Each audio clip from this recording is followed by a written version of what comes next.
බාපර්මිට් ලයිස්තුව ඔබතුමාලා ඊයේ ඉදිරිපත් කරලා තිබ්බා. මම දැනගන්න ඕනේ මේ බාපර්මිට් ලයිස්තුවත් එක්ක දුන්න ඇප්ලිකේෂන් ටික മന്ത്രിවරුන් දුන්න රෙකමෙන්ඩේෂන් ලෙටර්ස් ටික දැන් කොහෙද තියෙන්නේ? මේක පරීක්ෂණයක් පවත්වනවා කියලා කිව්වා. මේ පරීක්ෂණේ පවත්වන්නේ කවුද? CID එකද, පොලිසියද, ජනාධිපති ලේකම් කාර්යාලයද, ඇටර්නි ජෙනරල් ඩිපාර්ට්මන්ට් එකද? මොකද කිල්නොච්චි දිස්ත්‍රික්කේ ලක්ෂයක් ඉන්න තැනක බාපර්මිට් 18ක් දීලා තියෙනවා. මිනිස්සු ලක්ෂයයි. 5000කට එක බාපර්මිට් එකක්. Honorable Deputy Speaker, memorialization of the Tamil people with regards to the LTTE cadres who have died as well as the Tamil people who lost their lives is identical, is no different from the JVP's memorialization. But any person, any citizen in this country who thinks race and religion could be used again for political gain, I'm asking you, think again and again and again. This government will not stand for racism or religious extremism in any form or the other. It will be defeated with whatever the laws we have in force.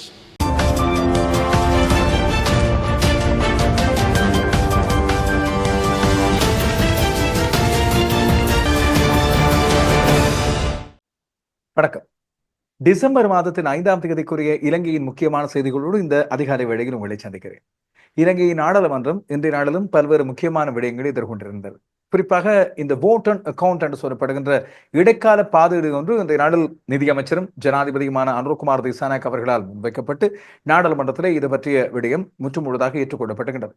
ஒவ்வொரு அமைச்சுக்கும் எவ்வளவு தொகை ஒதுக்கப்பட்டுகின்றது இந்த 4 மாதங்களுக்கு என்பது பற்றிய விவரங்கள் இப்பொழுது வெளியிடப்பட்டுகின்றன. இதிலே மிக நீண்ட காலத்துக்கு பிறகு பாதுகாப்பு அமைச்சுக்கான செலவினம் குறைக்கப்பட்டிருப்பது வரவேற்கக்கூடிய ஒன்றாக இருக்கிறது. இதேவேளை நேற்றைய நாளில் நீதி அமைச்சர் ஹர்ஷன நாணயக்கார ஆற்றிய உரை பல பேரது பாராட்டுகளையும் வந்திருப்பதாகவும் நம்பிக்கை வழங்குவதாக அமைந்திருக்கிறது. குறிப்பாக 2 தமிழ் நாடாளுமன்ற உறுப்பினர்கள், ஒருவர் சாணக்கியன், இன்னொருவர் கஜேந்திரகுமார் பொன்னம்பலம், இந்த 2 பேரும் கேட்ட கேள்விகளுக்கும் அவர்கள் முன்வைத்த கருத்துக்களுக்கும் அவர் வழங்கிய பதில் நம்பிக்கை தருவதாக அமைந்திருக்கிறது. இது தனியே சொற்களோடு நின்று விடாமல் நடவடிக்கைகளாகவும் தொடரும் என்ற நம்பிக்கை மக்கள் மத்தியில் ஏற்படுத்த வேண்டியது அவசியமாகிறது. அதேவேளை இனவாதம் என்பது அதுபோல மதவாதம், அடிப்படை மதவாதம் என்பது இந்த நாட்டுக்குள்ளே ஏற்றுக்கொள்ளப்படாது, தாங்கள் இது பற்றி உறுதியான நடவடிக்கை எடுப்போம் என்று அவர் நேற்றைய நாளில் நாடாளுமன்றத்தில் அழுத்தமாக சொன்னது மிக முக்கியமான ஒன்றாக இங்கே நாங்கள் கவனிக்க வேண்டிய ஒன்று. இதேவேளை நேற்றைய நாளில் கஜேந்திரகுமார் பொன்னம்பலம் ஆற்றிய உரையும் பல பேரது கவனத்தையும் ஈர்த்து பாராட்டுகளை பெற்றுக் கொடுத்திருப்பதாக இங்கே தெரிகிறது. இன்னொரு பக்கம் இன்றைய நாளில் இந்த இனவாதம் மதவாதம் பற்றிய விடயங்களோடு பேசப்படும் போது அண்மை காலமாக பயங்கரவாத தடை சட்டம் என்பது இப்படியான சில விடயங்களை கடைக்கொள்ளவும் அவை பற்றிய நடவடிக்கைகளுக்கு எதிராகவும் பயன்படுத்தப்பட்டு வருவதாக பார்க்கிறோம். ஆனால் இதில் இருக்கின்ற மிகப்பெரிய அடிப்படை தவறு என்னது? பயங்கரவாத தடை சட்டம் என்று சொல்லப்படுவது ஒரு வரையறை அல்லாத, அதேவேளை அதில் வழங்கப்படுகின்ற தண்டனைகள் கட்டுப்படுத்த முடியாத, பயங்கரவாதம் என்பதை வரைப்படுத்த முடியாமல் இருப்பதன் காரணமாக அது யாரையும் பாதிக்கக்கூடியதாக இருக்கும் என்பதுதான் ஆபத்தானது என்பதை சுட்டிக்காட்டி வருகிறோம். ஆனால் இந்த பயங்கரவாத தடை சட்டத்தின் கீழ் அண்மையில் கைது செய்யப்பட்ட ஸ்ரீலங்கா பொதுஜன பெரமுன என்று அழைக்கப்படுகின்ற மொட்டு கட்சியின் மிக முக்கியஸ்தர் ஒருவர் இந்த நாளில் பிணையில் விடுவிக்கப்படுகிறார். மாவீரர் நாள் அனுஷ்டிப்பு தொடர்பாக அவர் பரப்பிய இனவாத கருத்துக்களின் அடிப்படையில் தான் அவர் கைது செய்யப்பட்டிருந்தார். இதேவேளை யாழ்ப்பாண பகுதியில் இன்னும் ஒரு விசாரணை ஒன்று மிக பெரும் அதிருப்தியையும் ஒரு விதமான கேள்விகளையும் எங்களுக்கு எழுப்பியிருக்கிறது. 2022ஆம் ஆண்டு, அதாவது 2 ஆண்டுகளுக்கு முதல் மாவீரர் நாள் நினைவேந்தல் தொடர்பாக பருத்தித்துறை நகர சபையின் முன்னாள் உறுப்பினர் ஒருவர் பதிந்திருந்த பதிவு தொடர்பாக அவரிடம் விசாரணை நடத்தப்பட்டிருப்பதாக தெரிகிறது. இது பற்றிய விடயங்களையும் பார்க்கலாம். இந்த விடயங்கள் தவிர அரசியல் என்பதையெல்லாம் தாண்டி அரசியல் தான் இப்பொழுது மக்கள் மத்தியில் இருக்கிற முக்கியமான கேள்வி. அரிசிக்கு தட்டுப்பாடு, தேங்காய்க்கு தட்டுப்பாடு, அதுபோல கிடைக்கின்ற இடங்களில் விலைகள் மிக அதிகம். நேற்றைய நாளில் நாடாளுமன்றத்திலே வர்த்தக அமைச்சர் வசந்த சமரசிங்க உறுதி வழங்கியிருந்தார். அரிசியும் தேங்காயும் கட்டுப்படியான விலையில், கட்டுப்பாட்டு விலையில் சதோச அரசாங்க விற்பனை நிறுவனங்களினூடாக மக்களுக்கு கிடைக்கும் என்று. ஆனால் இன்றைய நாளில் இந்த அரிசிக்கும் தேங்காய்க்கும் பல இடங்களில் தட்டுப்பாடும், கைகளிலே எட்டி பிடிக்க முடியாத அளவுக்கு விலை உயர்வையும் கண்டுகின்ற சூழ்நிலையில் அரசாங்கத்துக்கு சொந்தமான சதோச நிறுவனங்களில் இதை வாங்குகின்ற மக்களுக்கு கட்டுப்பாடு விதிக்கப்பட்டு வழங்கப்படுவதாக சொல்லப்படுகிறது. அதாவது விலைகளில் மட்டுமல்ல கட்டுப்பாடு, பொருட்களை வாங்குவதில் மக்களுக்கு கட்டுப்பாடு இருப்பதாக சொல்லப்படுகிறது. அதை பற்றிய விசேட தகவலையும் பார்க்கலாம். இன்னொரு பக்கம் இன்றைய நாளில் மாலை வேளையில் மிக பெரும் பரபரப்பை ஏற்படுத்திய ஒன்று, கொழும்பிலே உள்ள பிரபல விருந்தகம் ஒன்று தீப்பற்றி எரிந்தது. மிக பெரும் தீ, அதை கட்டுக்குள் கொண்டு வர பல மணி நேரம் பல தீயணைப்பு இயந்திரங்கள் போராட வேண்டியிருந்தன. ஆனால் பாதிப்புகள் பெரிய அளவில் இல்லாமல் அந்த தீ கட்டுக்குள்ளே கொண்டு வரப்பட்டது ஆறுதலான விடயம். அதை பற்றிய காணொலிகளுடனான செய்திகளையும் பார்க்கலாம். இப்போது இன்றைய நாளில் முழுமையான செய்திகளுக்கு செல்வோம்.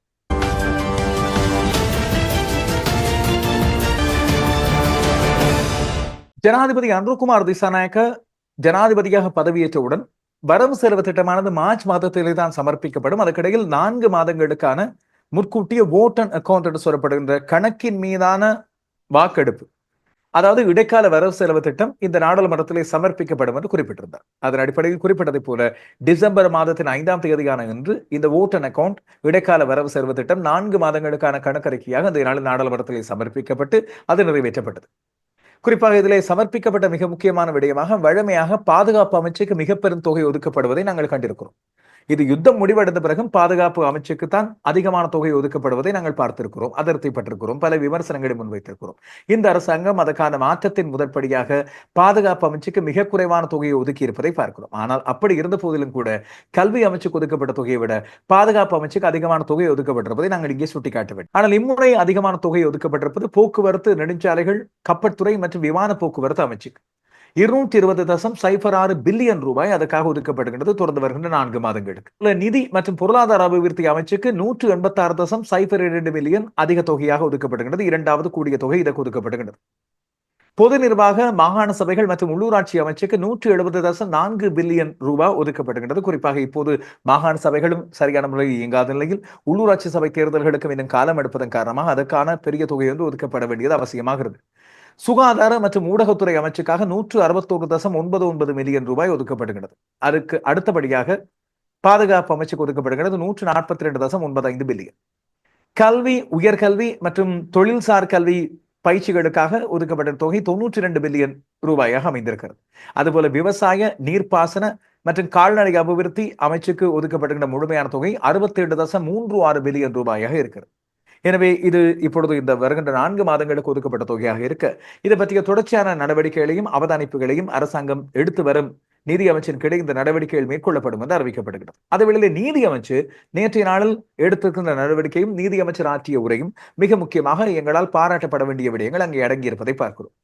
குறிப்பாக கஜேந்திரகுமார் பொன்னமன் மற்றும் சாணக்கியன் ஆகியோர் நேற்றைய நாளில் ஆற்றிய உரைகளின் போது குறிப்பிட்ட பல முக்கியமான விடயங்களுக்கான பதில்களை நீதி அமைச்சர் ஹர்ஷன நாணயக்கார வழங்கியிருந்தார். ஹர்ஷன நாணயக்கார ஏற்கனவே 2020ஆம் ஆண்டிலும் தேர்தலில் போட்டியிட்டு கொழும்பு மாவட்டத்திலிருந்து அவர் தெரிவு செய்யப்பட்டிருக்கவில்லை. இம்முறை கொழும்பு மாவட்டத்தில் 82,000 வாக்குகளோடு தெரிவு செய்யப்பட்டவர் மக்கள் தங்கள் மீது சுமத்தப்பட்டுகின்ற நம்பிக்கையை தாங்கள் சரியான முறையில் காப்பாற்ற வேண்டியது அவசியம் என்றும், பாரபட்சம் இல்லாமல் இனவாதம், அடிப்படை மதவாதம் ஆகியன உப்புகாத ஒரு நாடாக இந்த நாட்டை கொண்டு செல்வதற்கு தங்களது அரசாங்கம் தங்களது அமைச்சின் மூலமாக பொருத்தமான நடவடிக்கைகளை மேற்கொள்ள என்று உறுதி வழங்கியிருக்கிறார். This country will never go forward unless there's an effort by the government with peace building and social cohesion. උතුර දකුණ කතා කරනකොට එකක් උතුර දකුණ කියලා ජියෝග්‍රැෆිකලි කතා කිරීම, දෙක තමයි ඔවුන් සහ අපි, අපි සහ ඔවුන්, us versus them versus us. Now that mind block has to be settled first. That's a serious problem. But any person, any citizen in this country who thinks race and religion could be used again for political gain, I'm asking you, think again and again and again. This government will not stand for racism or religious extremism in any form or the other. It will be defeated with whatever the laws we have in force. AR Virotion news clips என்று சொல்லப்படுகின்ற இன்னும் ஒரு பக்கத்தின் மூலமாக நான் சில முக்கியமான நாடாளுமன்ற உரைகளை பதிவிட்டு வருகிறேன். அதிலே தமிழ் மொழி மூலமாக மொழிபெயர்க்க முடியாவிட்டாலும் கூட சிங்களத்திலும் ஆங்கிலத்திலும் ஹர்ஷன நாணயக்கார நீதி அமைச்சர் ஆற்றிய உரை மிக முக்கியமான உரையாக இங்கே இருக்கிறது. நீதி மற்றும் தேசிய ஒருமைப்பாட்டு அமைச்சராக அவர் நியமிக்கப்படுகிறார். பயங்கரவாத தடை சட்டம் தொடர்பான விடயங்களையும் அவர் நேற்றைய நாளில் தன்னுடைய உரையின் போது சொல்லியிருந்தார். பயங்கரவாத தடை சட்டம் தொடர்பான சில முக்கியமான விடயங்களையும் தன்னுடைய உரையிலே அவர் சொல்லியிருந்தார். குறிப்பாக சாணக்கியன் மற்றும் கஜேந்திரகுமார் பொன்னம்பலம் ஆகியோர் கேட்ட சில முக்கியமான விடயங்களுக்கான பதில்களாக இவை அமைந்திருந்தன. பயங்கரவாத தடை சட்டம் நீக்கப்பட வேண்டியது ஒரு சட்டமாகும் என்பதை தாங்கள் ஏற்றுக்கொள்வதாகவும், சர்வதேச சட்ட திட்டங்களுக்கு அமைவாக பயங்கரவாத எதிர்ப்பு சட்டம் ஒன்றை அமைத்துக் கொள்வதே தமது திட்டம் என்றும் குறிப்பிட்டிருந்தார். அதனால் இந்த சட்டத்தை ஏற்படுத்த அனுமதித்துக் கொள்ளும் வரை நாட்டில் இனவாதம், மதவாதம் தலைதூக்கும் போது அதை அடக்குவதற்கு தற்போதுள்ள சட்டத்தின் பிரகாரமே நடவடிக்கை எடுக்க வேண்டி இருக்கும். எனவே அடுத்த வருடம் முதல் காலாண்டில் திருடப்பட்ட சொத்துக்களை மீட்பது தொடர்பான 3 புதிய சட்டமூலங்களை இந்த நாடாளுமன்றத்தில் சமர்ப்பிக்க தான் நடவடிக்கை எடுப்பதாக அவர் குறிப்பிட்டிருந்தார். இந்த திருடப்பட்ட சொத்துக்களை மீட்பதன் மூலமாகத்தான் நாட்டில் முதலீட்டுக்கான நம்பிக்கை ஒன்று உருவாகும் என்று சொல்லி அவர் குறிப்பிட்டிருந்தது முக்கியமானது. ஜனாதிபதி அன்ருகுமார் திசாநாயக்கவும் இந்த நாளில் சர்வதேச ஊடகங்களுக்கான ஒரு கருத்தாக ஒரு விடயத்தை சொல்லியிருந்தார். சர்வதேச முதலீடுகள் நாட்டுக்கு வரும்போது நாட்டிலே இடம்பெற்ற சட்டத்துக்கு முரணான நடவடிக்கைகள் மூலமாக சேர்க்கப்பட்ட சொத்துக்களை மீள அரச மயப்படுத்துவதற்கான நடவடிக்கைகள் மேற்கொள்ளப்படும் என்று. மக்கள் தங்களுக்கு வழங்கிய ஆணையின் பிரகாரம் தாங்கள் மக்களுக்கு வழங்கிய வாக்குறுதிகளையும் ஜனாதிபதி சபைக்கு சமர்ப்பித்த கொள்கை பிரகடன உரையில் தெரிவித்த விடயங்களையும் அவ்வாறே பாதுகாக்க நினைக்கிறோம் என்று குறிப்பிடுகிறார் நீதியமைச்சர்.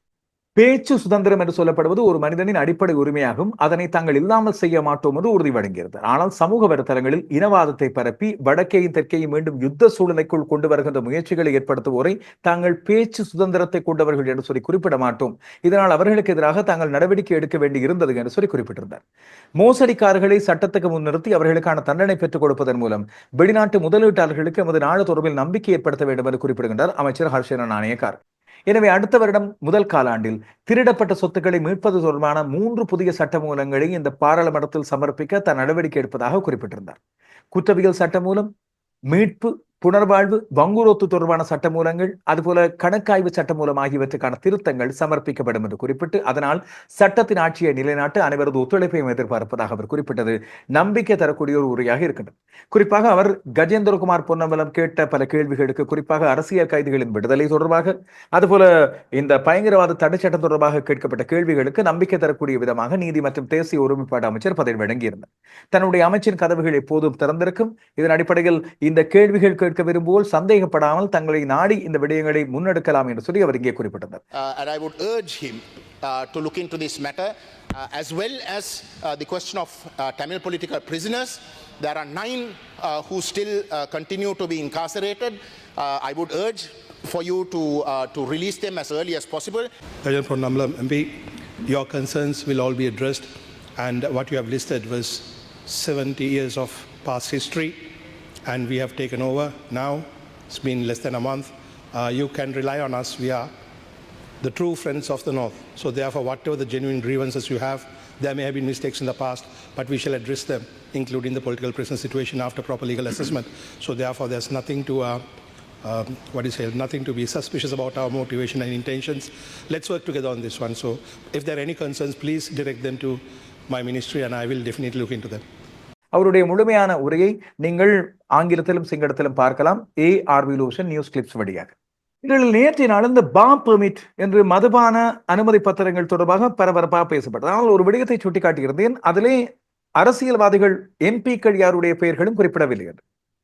இப்போது மதுபான உரிமங்களை பெற்றுக்கொண்ட உரிமையாளர்களின் பெயர்கள் தான் குறிப்பிடப்பட்டனவே தவிர அவற்றுக்கு சிபார்சு செய்த எம்பிக்களின் பெயர்கள் எங்கேயும் குறிப்பிடப்படவில்லை. இது பற்றி இன்று நாடாளுமன்றத்திலே விவாதம் ஆரம்பிக்க முதல் இது பற்றிய முக்கியமான கேள்விகள் இருப்பதாக குறிப்பிட்டு நாடாளுமன்ற உறுப்பினர் சாணக்கியன் இது பற்றிய கேள்விகளை எழுப்பியிருந்தார். குறிப்பாக 1 லட்சம் பேர் வசிக்கின்ற கிளிநொச்சி மாவட்டத்திலே 16 பெர்மிட்டுகள் வழங்கப்படுகின்றன. அதாவது 5000 பேருக்கு ஒரு மதுபான சாலை என்ற அடிப்படையில். எனவே இதன் அடிப்படையில் யார் இதை பெற்றுக் கொண்டார்கள், அவர்களது பெயர்கள் வெளிப்படுத்தப்பட வேண்டும். அதுபோல இது பற்றிய விசாரணைகள் இடம்பெறுவதாக அமைச்சர் நேற்றைய நாள் சொல்லியிருந்தார். அப்படியாக இருந்தால் யார் இந்த விசாரணைகளை செய்வது? CID-யா, போலீசாரா, ஜனாதிபதி செயலகமா? யார் இதை செய்கின்றார்கள்? இந்த பெர்மிட்டுகள் ரத்து செய்யப்படுமா? அவை எவ்வாறு முன்கொண்டு செல்லப்பட போகின்றன? காரணம் என்னவென்று சொன்னால், தான் இந்த கேள்விகளை முன்வைப்பதற்கான காரணம் நேற்று தான் கேட்ட கேள்வியின் அடிப்படையில் தான் இந்த பெர்மிட் விடயங்கள் வெளிப்படுத்தப்பட்டன. இப்பொழுது பொதுமக்கள் இதை பற்றிய விடயங்களை கேட்கிறார்கள். எனவே தான் இந்த விடயங்களை கேட்பதாக சொல்லியிருந்தார். இதை பற்றிய தெளிவுபடுத்தல் பற்றிய விடயங்களை அவர் முன்னெடுத்திருந்தார். ඊයර බාපර්මිට් ලිස්ට් එක දාපකට බොහොම ස්තුතියි. ඔබතුමාලා කියපු විදිහටම වැඩේ කරනවා. බොහොම ස්තුතියි. පැහැදිලි කිරීමක් ගරු සභානායකතුමා විවාදය පටන් ගත්තන් පස්සේ මේකට කලින් මට විනාඩියක කාලයක් ගරු සභානායකතුමා විනාඩියයි මේක අපි එළියට යන්න ඕනේ නැනේ. මේ බාපර්මිට් ලයිස්ට් ඔබතුමාලා ඊයේ ඉදිරිපත් කරලා තිබ්බා. මම දැනගන්න ඕනේ මේ බාපර්මිට් ලයිස්ට්වත් එක්ක දුන්න ඇප්ලිකේෂන් ටික මන්ත්‍රීවරුන් දුන්න රෙකමෙන්ඩේෂන් ලෙටර්ස් ටික දැන් කොහෙද තියෙන්නේ?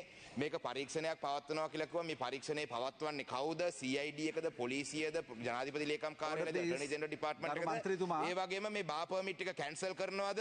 මොකද කිල්නොච්චි දිස්ත්‍රික්කේ ලක්ෂයක් ඉන්න තැනක බාපර්මිට් 18ක් දීලා තියෙනවා. මිනිස්සු ලක්ෂයයි. 5000කට එක බාපර්මිට් එකක්. ඒක නිසා මේක වහාම නවත්තන්න. මේ බාපර්මිට් එක නවත්තනවද? කැන්සල් කරනවද? අපිට 300 ගානකට වඩා බාපර්මිට් තියෙනවා. මේ බාපර්මිට් තුනේ පරීක්ෂණ ඉවර වෙනකොට අපිට එළියට දෙනවද? අන්න ඒක ගැන පොඩ්ඩක් කරුණු ඉදිරිපත් කරන්න. මොකද ඊයේ මම අහපු ප්‍රශ්නෙට මේක ඉදිරිපත් කරා. ඉතින් මිනිස්සු මගෙන් අහනවා මේ ටිකත් අහන්න කියලා. ඉතින් මේ සභාව ඇතුළතම මේක අහගත්තා නම් ඔබතුමා පැහැදිලි කිරීමක් දුන්නා නම් අපිට වැඩේ ලේසි. බොහොම ස්තුතියි. அதாவது கடந்த அரசாங்கத்தால் அரசியல் லஞ்சமாக இந்த மதுபான சாலைகளுக்கான அனுமதிகளை பெற்றவர்களின் விவரங்களை தான் அரசாங்கம் வெளியிட்டதாக அமைச்சர் பிமல் ரத்நாயக்க குறிப்பிட்டிருந்தார். எனவேதான் இந்த 361 மதுபான சாலைகளுக்கான அனுமதிகள் தொடர்பாக அரசாங்கம் பொதுமக்கள் இந்த விடயம் தொடர்பாக கேட்க விரும்புகின்றார்கள். இதன் அடிப்படையில் அரசாங்கம் இந்த விடயங்களை கொண்டு வந்து இந்த மதுபான அனுமதி பத்திரங்கள் ரத்து செய்யப்படுமா அந்த விடயத்தை தெளிவுபடுத்த வேண்டும் என்று சொல்லி அவர் இங்கே குறிப்பிட்டிருக்கிறார். இது பற்றிய கேள்விகள் மிக முக்கியமான ஒரு கேள்விகளாக இங்கே இருக்கிறது. எனவே இது பற்றிய விடயங்களை பற்றி நாங்கள் அவதானிக்க வேண்டியது அவசியமாகிறது. அரசாங்கம் இது பற்றிய வெளிப்படையான பதில்களை எப்போது கொண்டு வரும் என்பதுதான் பல பேரும் இப்பொழுது கேட்டுக்கின்ற முக்கியமான விடயம். இதேவேளை இப்போது நாடாளுமன்றத்திலே ஒரே ஒரு உறுப்பினரை மட்டும் அனுப்பி வைத்திருக்கின்ற புதிய ஜனநாயக முன்னணி, அதாவது முன்னாள் ஐக்கிய தேசிய கட்சியின் தலைவர் ரணில் விக்ரமசிங்க தேர்தலில் தலைமை தாங்கியிருந்த அந்த கட்சியானது கடந்த அரசாங்கத்தின் போது மதுபான சாலை அனுமதி பத்திரங்கள் வழங்கியமை தொடர்பான இந்த குற்றச்சாட்டு தொடர்பாக தாங்கள் இந்த வார இறுதியில் விரிவான அறிக்கை ஒன்றை தருவதாக சொல்லியிருக்கிறார்கள். உரிய அனுமதி பத்திரங்களை வழங்கும் முறை தொடர்பாக அந்த அறிக்கையில் விரிவாக விளக்கப்பட உள்ளதாகவும் புதிய ஜனநாயக முன்னணி பொது தெரிவித்திருக்கிறது. கடந்த காலத்தில் 361 மதுபான சாலைகளுக்கான அனுமதி பத்திரங்கள் வழங்கப்பட்டமை தொடர்பாக சபை முதல்வர் பிமல் ரத்நாயக்க நாடாளுமன்றத்தில் தெரிவித்திருந்த வேளையில் இதை பற்றி தாங்கள் விளக்கம் அளிக்க இருப்பதாக அவர்கள் தெரிவித்திருப்பது முக்கியமானது. அதாவது ஜனாதிபதியாக முன்பு இருந்த இந்த மதுபான சாலை அனுமதி பத்திரங்களை வழங்கிய ரணில் விக்ரமசிங்க இது தொடர்பான விளக்கத்தை வழங்க போகிறார் என்பதுதான் இப்போது நாங்கள் சொல்லக்கூடிய முக்கியமான விடயமாக இருக்கிறது. அதேவேளை இதிலே ஒரு அழுத்தமான கேள்வி ஒன்று இங்கே கேட்கப்பட வேண்டும். குறிப்பாக நாடாளுமன்ற உறுப்பினர்கள் யாரும் இந்த கேள்வியை முன்வைக்காததை நாங்கள் சுட்டிக்காட்ட வேண்டியிருக்கிறது. நாடாளுமன்ற உறுப்பினர் சாணக்கியன் மட்டுமே இதை அழுத்தமாக கேட்டு வருகிறார். அவர் இன்று கேட்ட அந்த கேள்வி நேற்றைய நாளில் பிமல் ரத்நாயக்க அமைச்சர் இதை வெளியிட்ட போதே யாரோ ஒருவர் கேட்டிருக்க வேண்டியது. குறிப்பாக இது அல்லஸ் என்று சொல்லி ஒரு வார்த்தையை பயன்படுத்தியது. அதாவது தேர்தல் கால லஞ்சமாக முன்னாள் ஜனாதிபதியால் இது வழங்கப்பட்டது. அப்படியாக இருந்தால் லஞ்சம் வழங்கிய அந்த ஜனாதிபதி மீது குற்றம் இருக்கிறது. இன்னும் ஒன்று, இதை லஞ்சமாக பெற்றுக் கொண்டவர்களது பெயர்கள் வெளிப்படுத்தப்பட்டு அவர்களுக்கு எதிரான நடவடிக்கைகள் எடுக்கப்பட வேண்டும். இது லஞ்சமாக வழங்கப்பட்டிருப்பது என்று சொல்லி உறுதியாக தெரிந்தால் அத்தனை மதுபான சாலை அனுமதி பத்திரங்களும் ரத்து செய்யப்பட வேண்டியது முக்கியமானது. இதைத்தான் இந்த சாணக்கியன் கேள்வியாக கேட்டிருந்தார். தொடர்ந்து வருகின்ற காலத்தில் இதை நாங்கள் அவதானித்திருப்போம். இன்றைய நாளில் அரசாங்கத்தினால் இடைக்கால வாக்குப்பதிவு கணக்கறிக்கை, அதாவது ஓட் அண்ட் அக்கவுண்ட் பற்றிய அறிக்கை இங்கே வெளியிடப்பட்ட வேளையில் கல்முனை பிரதேச செயலகம் தொடர்பான விடயம் ஒன்றும் இங்கே கொண்டு வரப்பட்டது. இதை பற்றி ஸ்ரீலங்கா முஸ்லிம் காங்கிரசின் தலைவரும் நாடாளுமன்ற உறுப்பினருமான ரவுஃப் ஹக்கீம் கல்முனை பிரதேச செயலகம் தொடர்பாக அந்த பிரதேசத்தில் வாழ்கின்ற முஸ்லிம் மக்களுக்கு பிரச்சனை இருக்கிறது, இதனால் இது தொடர்பாக கலந்துரையாடி இந்த பிரச்சனை எவ்வாறு தீர்த்துக் கொள்வது என்பது தொடர்பில் தீர்மானிக்க முடியும் என்று குறிப்பிட்டிருந்தார். அண்மை காலமாக மிக பெரும் சர்ச்சையை ஏற்படுத்தி அங்கே உள்ள தமிழ் முஸ்லிம் மக்கள் இரண்டு பிரிவுக்கும் இடையில் மிகப்பெரிய ஒரு சிக்கலை கொண்டு வரக்கூடிய விடயமாக இருக்கிறது இந்த கல்முனை பிரதேச செயலக பிரிவு. எனவே இது பற்றிய விடயங்கள் பற்றி பேசும்போது இன்றைய நாளில் ரவுஃப் ஹக்கீம் இந்த விடயத்தை சொல்லியிருந்தார். தமிழரசு கட்சியின் உறுப்பினர்கள் ஜனாதிபதியை சந்தித்து கலந்துரையாடி இருக்கின்றார்கள். அந்த கலந்துரையாடலுக்கு பின்னரும் நாடாளுமன்றத்தில் இது தொடர்பான விடயங்கள் இங்கே தெரிவிக்கப்படுகின்றன. குறிப்பாக கல்முனை பிரதேச செயலக தொகுதி தொடர்பான பிரச்சனை தீர்ப்பதற்கு ஜனாதிபதி தலையீடு செய்வதாக வாக்குறுதி வழங்கியதாக இந்த சபையில் தெரிவிக்கப்பட்டது. என்றாலும் கல்முனை பிரதேச செயலகம் தொடர்பாக அந்த பிரதேசத்தில் வாழ்கின்ற முஸ்லிம் மக்களுக்கு பிரச்சனை இருக்கிறது, இதனால் நாங்களும் இந்த கலந்துரையாடலில் ஈடுபடுவோம், கலந்துரையாடல் ஊடாக இந்த பிரச்சனை எவ்வாறு தீர்த்துக் கொள்வது என்பது தொடர்பில் தீர்மானிக்க முடியும் என்று அவர் குறிப்பிட்டது முக்கியமான. இதிலே எந்த ஒரு சிக்கலும் இல்லாமல் இந்த விடயங்கள் முன்னெடுக்கப்பட வேண்டும். நேற்றைய நாளில் ஜனாதிபதியை தமிழரசு கட்சியினர் சந்தித்த வேளையில் ஜனாதிபதி பல்வேறு விடயங்கள் தான் ஈடுபடுவதாக வாக்குறுதி வழங்கியிருப்பதோடு இந்த பயங்கரவாத தடை சட்டம் என்பது இனியும் பயன்படுத்தப்படாது என்று குறிப்பிட்ட விடயத்தை பற்றியும் ஊடகங்கள் வாயிலாக நாங்கள் அறிந்திருந்தோம். எனவே இந்த விடயம் தொடர்பாகவும் இனி தெளிவறிக்கை ஒன்று ஜனாதிபதியினால் விடுவிக்கப்பட வேண்டியிருக்கும். அதேவேளை இன்றைய நாளில் நேற்று நீதி அமைச்சர் குறிப்பிட்ட அந்த விடயம் போல இனி வரும் காலத்தில் உத்தியோகபூர்வமான விடயம் ஒன்றும் இது பற்றி தெரிவிக்க வேண்டியிருக்கும். காரணம், இந்த பயங்கரவாத தடை சட்டமானது எங்கெங்கே பயன்படுத்தப்படும் என்பது தொடர்பாக நீதியமைச்சர் சொல்லியிருந்தார். இந்த நாளில் பிணையில் விடுவிக்கப்பட்ட ஸ்ரீலங்கா பொதுஜன பெரமுன என்று அழைக்கப்படுகின்ற முட்டுக்கட்சியின் நிர்வாக செயலாளரான ரேணுகா பெர்ரா பற்றிய விடயத்தையும் நாங்கள் இங்கே பார்க்க வேண்டும். அவர் குறிப்பாக வேண்டுமென்று இனவாதத்தை பரப்பக்கூடிய வதந்திகளை தன்னுடைய சமூக வலைத்தளங்கள் ஊடாக பரப்பியிருந்தார் என்ற அடிப்படையிலே அவர் கைது செய்யப்பட்டார். மாவீரர் நாள் நினைவேந்தல் தொடர்பாக அவர் பரப்பிய அவதூறுகளுக்கு அமைய, இல்லாவிட்டால் இனவாத கருத்துக்களுக்கு அமைய, இனங்களுக்கு இடையில் முருகல் ஏற்படுத்துகின்ற கருத்துக்களை முன்வைத்தார் என்ற அடிப்படையில் அவர் கைது செய்யப்பட்டிருந்தார். கொட்டிக்காவத்தையில் உள்ள அவருடைய இல்லத்தில் வைத்து இந்த நாளில் குற்றவியல் விசாரணை பிரிவின் மூலமாக கைது செய்யப்பட்டு பின்னர் கொழும்பு நீதவான் நீதிமன்றத்தில் முன்னிலைப்படுத்தப்பட்ட வேளையில் ரேணுகா பெர்ரா பிணையில் செல்வதற்கு நீதவான் அனுமதித்திருக்கிறார். இந்த விடயம் தொடர்பாக பார்க்கும்போது இன்னும் ஒரு விசாரணை தொடர்பான ஒரு செய்தியும் வெளியாகி இருக்கிறது. அரசியல் கைதிகள் விடுவிக்கப்படுவார்கள் என்று நீதி அமைச்சர் நேற்று நாளில் உறுதி வழங்கி இருப்பதோடு சேர்த்து இந்த அரசியல் கைதிகள் போல கடந்த காலங்களில் மாவீரர் நாள் நினைவேந்தல் தொடர்பாக கைது செய்யப்பட்ட பல பேரது செய்திகளும் இங்கே இருக்கின்றன. அதே போல ஒரு விசாரணை ஒன்று இடம்பெற்றிருக்கிறது. பருத்தித்துறை நகரசபையின் முன்னாள் உறுப்பினர் ஒருவரிடம் 2022ஆம் ஆண்டு 2 ஆண்டுகளுக்கு முதல் இடம்பெற்ற மாவீரர் நாள் நினைவேந்தல் தொடர்பாக TID பயங்கரவாத தடுப்பு பிரிவினர் விசாரணைகளை மேற்கொண்டிருக்கிறார்கள். தமிழ் தேசிய மக்கள் முன்னணியைச் சேர்ந்தவரும் பருத்தித்துறை நகரசபையின் முன்னாள் உறுப்பினருமான சுரேஷ் என்பவரிடமே நேற்று முன்தினம் செவ்வாய்க்கிழமை 4 மணி நேரம் இவ்வாறான விசாரணைகள் முன்னெடுக்கப்பட்டதாக தெரிகிறது. இந்த விடயம் தொடர்பாக நிச்சயமாக பல பேரும் அவதானிக்க வேண்டியது அவசியமாகிறது. குறிப்பாக இப்படியான விடயங்கள் தொடர்பாக பயங்கரவாத தடை சட்டத்தை பயன்படுத்தி விசாரணைகள் இடம்பெற்று வருவது உண்மையில் ஒரு பயமுறுத்துகின்ற செயலாகவே நாங்கள் கருதப்பட வேண்டும். அண்மையில் மாவீரர் நாள் நினைவேந்தல் தொடர்பாக பருத்தித்துறை பகுதியில் புலிக்கொடி ஏற்றப்பட்டது தொடர்பான செய்தி ஒன்று வெளியாகி இருந்தது. இதை பற்றிய விசாரணைகளும் இன்னும் முழுமையாக முடியவில்லை என்று சொல்லி தெரிவிக்கப்படுகின்ற வேளையில் இது பற்றி நாங்கள் அவதானம் செலுத்த வேண்டியதும் குறிப்பாக மக்கள் பிரதிநிதிகள் இது பற்றி மிக வெடிப்பாக இருக்க வேண்டியதும் அவசியமாகிறது. இந்த இடத்துல தான் சத்தோச நிறுவனம் இந்த நாளில் விதித்திருக்கின்ற ஒரு கட்டுப்பாடு தொடர்பான விடயம் ஒன்று வெளியாகி இருந்தது. குறிப்பாக இப்பொழுது நாட்டின் பல்வேறு இடங்களில் அரிசிக்கும் தேங்காய்க்கும் தட்டுப்பாடு நிலவி கொண்டு வருகிறது. இல்லாவிட்டால் விலைகள் அதிகரித்து விற்கப்படுகின்றன. இதனால் நேற்றைய நாளில் அமைச்சர் வசந்த சமரசிங்க இது தொடர்பாக மக்களுக்கு தெளிவூட்டி சத்தோச மூலமாக கட்டுப்பாட்டு விலையில் இந்த பொருட்கள் கிடைக்கும் என்று சொல்லி அறிவித்திருந்தார். அரசிகளின் விலை தாறுமாறாக இருக்கிறது, நாட்டரசி பல இடங்களில் கிடைப்பதில்லை என்று சொல்லி தெரிவிக்கப்படும். இதையடுத்து சத்தோசா இவற்றை முடியுமானவரை கொள்வனவு செய்து மக்களுக்கு விநியோகித்தாலும் ஒரேடியாக மக்கள் கேட்கின்ற அளவு தங்களால் வழங்க முடியாமல் இருப்பதாக சத்தோசா நிறுவனத்தின் பல்வேறு கிளைகள் தெரிவிக்கின்றன. இதையடுத்து லங்கா சத்தோசா நிறுவனத்தினால் 5 கிலோ நாட்டரசி மற்றும் 3 தேங்காய்களை ஒவ்வொரு நுகர்வோருக்கு விற்பனை செய்ய நடவடிக்கை எடுக்கப்பட்டுள்ளதாக இப்பொழுது தெரிகிறது. இதை லங்கா சத்தோசவின் தலைவர் கலாநிதி சமித்த பெரரா தெரிவித்திருக்கிறார். தங்களுக்கு போதுமான அளவு விநியோகிக்கக்கூடிய அளவுக்கு பொருட்கள் கிடைத்த பிறகு தாங்கள் இந்த கட்டுப்பாடு இல்லாமல் தங்களால் வழங்க முடியும் என்று குறிப்பிடுகின்றனர். சத்தோசவில் இப்பொழுது நாட்டு அரிசி 1 கிலோ 220 ரூபாய்க்கு விற்பனை செய்யப்படுகிறது. ஆனால் இதை பல்வேறு வர்த்தகர்கள் கொள்வனவு செய்து வெளியே 240 ரூபாய்க்கு கிலோ ஒன்றை விற்பனை செய்து வருவதாக தகவல் வெளியிடப்பட்டதை அடுத்து ஒரு தடவையில் 5 கிலோ அரிசியை மாத்திரமே விற்பனை செய்ய நடவடிக்கை எடுக்கப்படுவதாக அவர் தெரிவித்திருக்கிறார். தேங்காய் ஒரு பாதியின் விலை அண்மையில் 120 ரூபாய்க்கு கொழும்பிலே பல்வேறு இடங்களில் விற்கப்பட்டதாக ஒரு செய்தி ஒன்று வெளியாகி இருந்தது. ஆனால் இப்பொழுது இந்த தேங்காயின் விலையானது கட்டுக்குள்ளே கொண்டு வரப்பட வேண்டியதன் அவசியத்தை அரசாங்கம் வலியுறுத்தி வருவதாகவும் 220 ரூபாய்க்கு மேலே தேங்காய் விற்பனை செய்யப்பட்டால் உடனடி நடவடிக்கைகள் எடுப்பதற்கு நுகர்வோர் அதிகார சபை தயாராகி வருவதாகவும் ஒரு செய்தி வெளியாகி இருக்கிறது. இந்த இடத்திலே தான் நீதி அமைச்சர் நேற்றைய நாள் குறிப்பிட்ட அந்த உரையின் பொது சில விடயங்களை சொல்லியிருந்தார். தவறான செய்திகள் இல்லாவிட்டால் புரிந்துணர்வை மாற்றி அமைக்கக்கூடிய செய்திகள் இவ்வாறு பரப்பப்படும் இடத்தில் அதுக்கு எதிராக நடவடிக்கைகள் எடுக்கப்படும் என்று இந்த அரசாங்கம் நன்மை செய்கிறது என்ற அடிப்படையில் அளவுக்கு அதிகமான சில விடயங்களை இட்டுக்கட்டி பல பேர் செய்திகளாக கொண்டு வருவதை பார்க்கிறோம். ஜனாதிபதி அனுர்குமார் திசாநாயக்க பதவியேற்றவுடன் அவர் கொண்டு வந்த புதிய மாற்றங்கள் என்று திடீரென்று பல செய்திகள் கொண்டு வரப்பட்டிருந்தன. நான் உடனே கேட்டிருந்த இந்த ஜனாதிபதி அனுர்குமார் திசாநாயக்கவைக்கு இந்த விடயம் தெரியுமா? அதே போலதான் இப்போது அமைச்சரவையினால் எடுக்கப்படாத பல்வேறு விடயங்களுக்கு கூட அமைச்சரவை இந்த முடிவை எடுத்திருக்கிறது, அமைச்சரவை அந்த முடிவை எடுத்திருக்கிறது என்று பல்வேறு விடயங்கள் இவ்வாறு இங்கே பேசப்பட்டிருப்பதாக தெரிகிறது. எனவே இந்த விடயங்கள் தொடர்பாகவும் அரசாங்கமும் உன்னிப்பாக அவதானித்துக் கொண்டிருக்கிறது என்பதை அனைவரும் கவனத்தில் எடுத்துக் கொள்ளுங்கள். இன்றைய நாளில் கொழும்பில் இடம்பெற்ற ஒரு தீ விபத்து வந்து மிக பரபரப்பான ஒரு விடயமாக மாறுகிறது. இந்த தீ இப்பொழுது கட்டுக்குள்ளே கொண்டு வரப்பட்டாலும் மிகப்பெரிய தீ விபத்தாக இது பதிவாகி இருந்தது. கொழும்பு கோட்டை பகுதியில் உள்ள 9 மாடிகள் கொண்ட ஒரு விருந்தகத்திலே ஏற்பட்ட இந்த தீ விபத்து காரணமாக இதை அணைப்பதில் மிகப்பெரும் சிரமத்தை எதிர்கொண்டிருந்தார்கள் தீயணைப்பு படையினர். இன்று மாலை அளவில் ஏற்பட்ட இந்த தீ விபத்தானது 9 மாடி கட்டடங்களை கொண்ட ஸ்டுவர்ட் விருந்தகம் என்று அழைக்கப்படுகின்ற கோட்டை மத்திய வங்கிக்கு முன்னால் இருக்கின்ற அந்த விருந்தக பகுதியில் இந்த தீ விபத்து ஏற்பட்டது. 7வது மாடியில் இந்த தீ பரவல் ஏற்பட்டிருந்தது. இதற்கான காரணம் இன்னும் சரியான முறையில் கண்டறியப்படவில்லை. விசாரணைகள் இடம்பெற்று வருகின்றன. ஆனால் இந்த தீயை கட்டுக்குள்ளே கொண்டு வருவதற்காக முதலில் 3 தீயணைப்பு படை இயந்திரங்களும் பின்னர் மொத்தமாக 10 தீயணைப்பு வாகனங்களும் இதில் பயன்படுத்தப்பட்டதாக தெரிகிறது. இந்த இரவு வேளையில் இந்த தீ கட்டுக்குள்ளே கொண்டு வரப்பட்டது.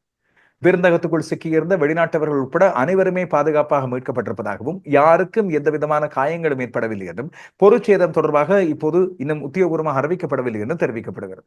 தீ பரவலுக்கான காரணம் பற்றிய விசாரணைகள் இடம்பெற்று வருகின்றன. இறுதியாக வானிலை பற்றிய செய்தி ஒன்று. யாழ்ப்பாண பல்கலைக்கழகத்தின் புவியியல் துறை சிரேஷ்ட விரிவுரையாளர் நாகமுத்து பிரதீபராஜா அண்மை காலமாக இந்த வானிலை அவதானிப்பு பற்றிய பல்வேறு செய்திகளை பயனுள்ள விடயங்களை தன்னுடைய சமூக வலைத்தளங்கள் மூலமாக வெளியிட்டு வருகிறார். இதிலே அவர் பகிர்ந்திருக்கின்ற செய்தியை நாங்கள் அவதானிக்கக்கூடிய ஒரு விடயமாக இருக்கிறது. வருகின்ற 7ஆம் தேதி புதிய காற்று சுழற்சி ஒன்று வங்காள விரிகுடா பகுதியில் ஏற்படும். மீண்டும் வடக்கு கிழக்கு பகுதிகளில் அதிகூடிய மழை வீழ்ச்சி பதிவாகும். சீரற்ற வானிலை ஒன்றுக்கு தயாராகுமாறு அவர் எச்சரிக்கை விடுத்திருக்கிறார். இந்த தாழமுக்கமானது வடமேற்கு திசை நோக்கி நகர்ந்து இலங்கைக்கு அருகே வரும் என்று எதிர்பார்க்கப்படுவதாக அவர் குறிப்பிட்டார். அதாவது 7ஆம் தேதி. இதேவேளை தென்மேற்கு வங்காள விரிகுடாவின் தெற்கு அந்தமான் தீவுகளுக்கு அருகே மீண்டும் ஒரு தாழமுக்க குழப்ப நிலை ஒன்று உருவாகி வருவதாக வளிமண்டலவியல் திணைக்களத்தின் பணிப்பாளர் நாயகம் அதுல கருணாநாயக்க இந்த நாளில் ஊடகங்களுக்கு தெரிவித்திருந்தார். ஆனால் இது புயலாக மாறுமா இல்லாவிட்டால் தனியே காற்றழுத்த தாழ்வு மண்டலமாக தான் இருக்குமா என்பது குறித்து இதுவரைக்கும் உறுதியாக சொல்ல முடியாமல் இருப்பதாக அவர் குறிப்பிட்டிருந்தார். எனவே 7ஆம் தேதி முதல் வருகின்ற 9, 10, 11, 12 மற்றும் 13ஆம் தேதிகளில் இதன் காரணமாக இலங்கையின் பல்வேறு பகுதிகளில் மறைமுக பாதிப்புகள் ஏற்படக்கூடும் என்றும் 9ஆம் தேதிக்கு பின்னர் வடக்கு, கிழக்கு, வடமத்திய மற்றும் ஊவா மாகாணங்களில் கடுமையான மழை வீழ்ச்சி எதிர்பார்க்கலாம் என்றும் அவர்கள் குறிப்பிட்டிருப்பது முக்கியமானது. எனவே அவதானமாக இருப்போம், எச்சரிக்கையாக இருப்போம். இவைதான் இன்றைய நாள் நான் உங்களுக்கு கொண்டு வந்திருக்கிற முக்கியமான செய்திகள். இதேவேளை அரசாங்கத்தினால் வெளியிடப்படுகின்ற உத்தியோகபூர்வமான அறிக்கைகள் அத்தனையும் அரசாங்கத்தின் ஊடக அறிக்கைகள் மூலமாகவும், அதுபோல ஜனாதிபதியினால் வெளியிடப்படுகின்ற அறிவித்தல்கள் ஜனாதிபதி ஊடக பிரிவின் மூலமாக வெளியிடப்படும் என்றும் அமைச்சரவை பேச்சாளர் அண்மையில் தெரிவித்திருந்தார். அமைச்சரவை பேச்சாளரும் ஊடக மற்றும் சுகாதார அமைச்சருமான நலிந்த ஜெயதிச வாராந்த விடப்பெறுகின்ற அமைச்சரவை விடயங்களை அறிவிக்கின்ற ஊடக மாநாட்டிலே இவை பற்றி அமைச்சரவை எடுக்கின்ற முடிவுகளை பற்றிய தெளிவான விடயங்களை தான் ஒவ்வொரு விடயங்களாக அறிவித்து வருவதாகவும், எனவே இது பற்றிய தெளிவாக்கங்களை தன்னிடமே கேட்டு அறிந்து கொள்ளலாம் என்று குறிப்பிட்டதையும் இங்கே சுட்டிக்காட்ட வேண்டும். காரணம், பல்வேறு தளங்கள் பல்வேறு செய்திகளை வெளியிட்டு வருகின்றன. அவை உத்தியோகபூர்வமாக அரசாங்கத்தின் மூலமாக இல்லாவிட்டால் குறித்த அமைச்சர்கள் மூலமாக தான் வெளியிடப்பட்டனவா என்று உறுதிப்படுத்துகின்ற விதமாக உங்களுக்கு சந்தேகம் இருந்தால் இந்த விடயங்களை தெளிவுபடுத்த தந்திருக்கிறேன். இந்த செய்திகள் பற்றிய உங்களுடைய கருத்துக்கள், விமர்சனங்கள் ஆகியவற்றையும் கேள்விகளையும் தாராளமாக வழங்கலாம். இந்த செய்தி தொகுப்பு பலருக்கு போய் சேர்வது பயனுடையது என்று நீங்கள் கருதினால் தயவு செய்து உங்கள் சமூக வலைத்தளங்கள் வாயிலாக பகிர்ந்து கொள்ளுங்கள். சந்திப்போம்.